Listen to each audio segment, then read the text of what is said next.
Together now. For the next few minutes, I'm going to give you the facts on Ebola. It'll take just 3 minutes. But first, today, given what we know, you should have no concerns about Ebola at all. None, I promise. Unless a medical professional has contacted you personally and told you of some sort of possible exposure, fear not. Do not listen to the hysterical voices on the radio and the television or read the fear-provoking words online. The people who say and write hysterical things are being very irresponsible. Here are the facts. A man contracted Ebola overseas. Tragically, he was dying in a Texas hospital. He was at his most contagious while showing the most severe symptoms. That's how Ebola works. And a healthcare worker at the hospital got the virus from him.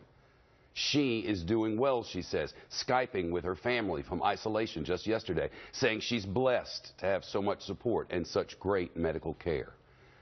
The CDC director told us, all of us, yesterday that he did indeed expect other healthcare workers at that hospital who treated that one dying patient to contract the virus.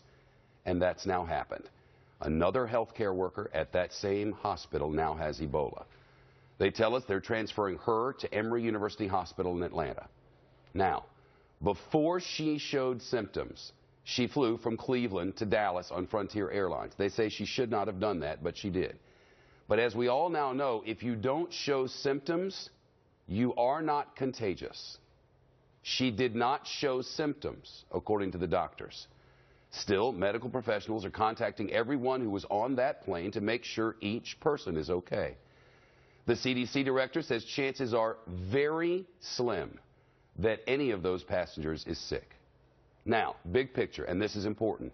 You have to remember that in the middle of all of this, you have to remember that there is politics in the mix.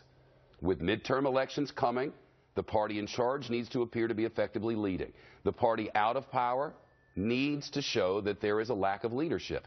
So the president has canceled a fundraising trip and is holding meetings, and his political opponents are accusing his administration of poor leadership.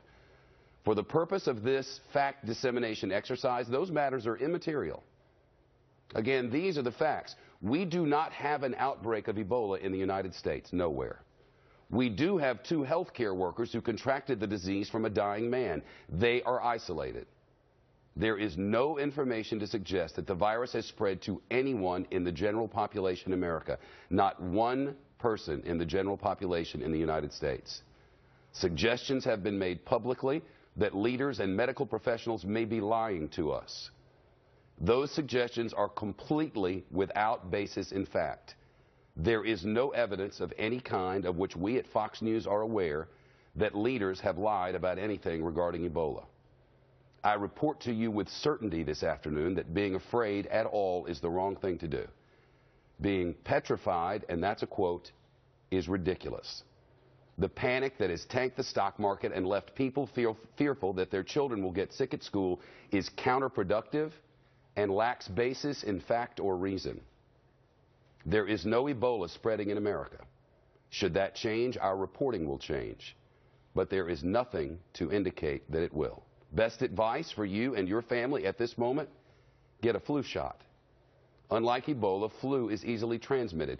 Flu, along with resulting pneumonia, killed 52,000 Americans last year alone. A flu shot will reduce your chance of getting flu. So get one. We're going to a team of Fox News correspondents now, working different angles of the Ebola situation, beginning with our correspondent Alicia Acuna, who's outside the hospital in Dallas. Alicia, what do we know about this second healthcare worker to have contracted the virus from the dying patient?